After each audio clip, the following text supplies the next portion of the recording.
ইতিহাস বলে বাংলাদেশ কখনো কাউকে আক্রমণ করেনি, তবে কেউ যদি বাংলাদেশের ক্ষতি করতে চেয়েছে তাকে সমুচিত শিক্ষা দিয়েছে। এমনকি মুঘল আমলেও এই ভূখণ্ডে স্বাধীন নবাব ছিল। বাংলাদেশিরা সেই স্বাধীন ঐতিহ্যের ধারক বাহক। মোদির ভারতের দাদাগিরি আর মানবে না। সীমান্তে কোনো ওলটপালট হলে অ্যাকশন হবে করা। সেই মেসেজটাই যেন দিয়ে দিল বর্ডার গার্ড বাংলাদেশের বীরেরা। এই পরিবর্তনের নেপথ্যে এক নিঃশব্দ কাণ্ডারি প্রফেসর ইউনুস। তখন বাতাস কাঁপছিল উত্তেজনায়। সীমান্তের কাঁটাতারের গায়ে জড়ানো একটি ছবি ভিজে মাটি ছুঁয়ে পড়েছিল, ঠিক যেন শত্রুপক্ষের রাজপ্রাসাদে ঢুকে পড়া এক বিক্ষুব্ধ জাতির মানচিত্র।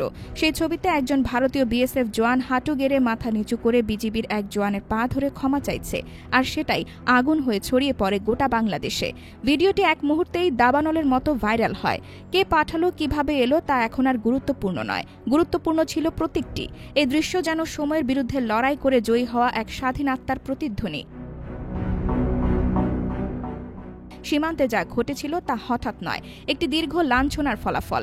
দিনটি ছিল সাধারণ। ভারতের মেঘালয় সীমান্তবর্তী এক গ্রামের সকালটা ছিল নিতান্তই শান্ত, কিন্তু হঠাৎ করে সীমান্ত পেরিয়ে ঢুকে পড়ে বিএসএফের একটি টহল দল। অভিযোগ ছিল গরু পাচার। তারা স্থানীয় গ্রামবাসীদের বেধড়ক মারধর করতে শুরু করে। ঘটনাটি নতুন নয়, এমন বহুবার হয়েছে, কিন্তু এবার কিছু আলাদা ছিল। গ্রামবাসীরা চুপ থাকেনি। পাথর, ইট, কাঠের লাঠি নিয়ে তারা রুখে দাঁড়ায়। দুই তরুণ, নাম আনিসুর আর শামীম, বুকের ভেতরে জ্বলন্ত ক্ষোভ নিয়ে বিএসএফের একজনকে ধাওয়া করে। লাঠির বাড়িতে দিশেহারা হয়ে পড়ে সে। ভিডিওটি ধারণ করে পাশের এক কিশোরী। তার ফোনেই ধরা পড়ে সেই মুহূর্ত, যেটি এখন গোটা দক্ষিণ এশিয়ার রাজনীতি পাল্টে দিতে পারে। ছবির দৃশ্যটি এরপর জনগণের ফোনের ডিসপ্লেতে আসে। একজন বিএসএফ সদস্য আহত ও আতঙ্কিত বিজেপির পা ধরে বলছে, আমাকে মাফ করে দাও। তখন সূর্য পশ্চিমে হেলে পড়ছে, কিন্তু বাংলাদেশের মাটিতে একটি নতুন সূর্য উঠছে। অপমানের ছায়া সরিয়ে সম্মানের আলো এনে দেওয়ার সূর্য। এই একটি ছবি যেন বাঁধ ভাঙা জোয়ারের মতো মানুষের আবেগ উথলে দেয়। এবার শোষণকারীরা মাথা নত করেছে। ছবিটি হয়ে ওঠে নিপীড়িত মানুষের বিজয়ের প্রতীক। বিশ্লেষকরা বলছেন, ভারতের শক্তিধর সামরিক বাহিনী এখন চাপে। একই সঙ্গে দুটি সীমান্তে দুই প্রতিবেশীর হাতে তারা অপমানিত। কিন্তু এসব দৃশ্য হঠাৎ আসেনি, বরং একটি বড় পরিবর্তনের ইঙ্গিত বহন করে। সীমান্তের এই একটি ছবি এখন মোদির শোষণের রাজনীতির মুখে সপাটে চড়। শুধু সামরিক বা কূটনীতিক নয়, এটি মনস্তাত্ত্বিক বিজয়। একটি নিপীড়িত জাতি বিশ্বমঞ্চে বলছে, আমরাও পারি সম্মান নিয়ে বাঁচতে। ছবিটি যেন বিজেপির সাহসিকতার প্রতীক, তেমনি ইউনুস সরকারের কূটনৈতিক জয়ের প্রতিচ্ছবি। অভ্যন্তরীণভাবে এখনও হুমকি রয়েছে। গোয়েন্দা সংস্থার রিপোর্ট বলছে, শেখ হাসিনা এখন দিল্লিতে ঘাঁটি গেড়ে ষড়যন্ত্রে লিপ্ত।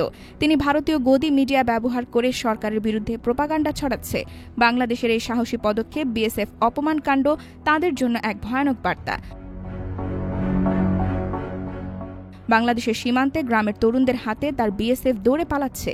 পাকিস্তানে এক সৈনিককে অন্তর্বাস পরিয়ে হাঁটানো হচ্ছে, যেন ভারত নামক বিশাল দেহের দুই বাহু একসঙ্গে ভেঙে পড়ছে। নরেন্দ্র মোদির মনে হয়, একই দক্ষিণ এশিয়ার ভারতের আধিপত্যের পতনের সূচনা। একটি আশঙ্কা মস্তিষ্কে গজে ওঠে। তিনি কি হবেন ভারতের প্রথম প্রধানমন্ত্রী, যার পতন হবে জনতার গণ অভ্যুত্থানে? মোদি চোখ বন্ধ করেন।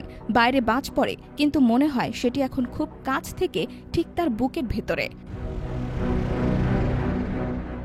IBTV USA, New York।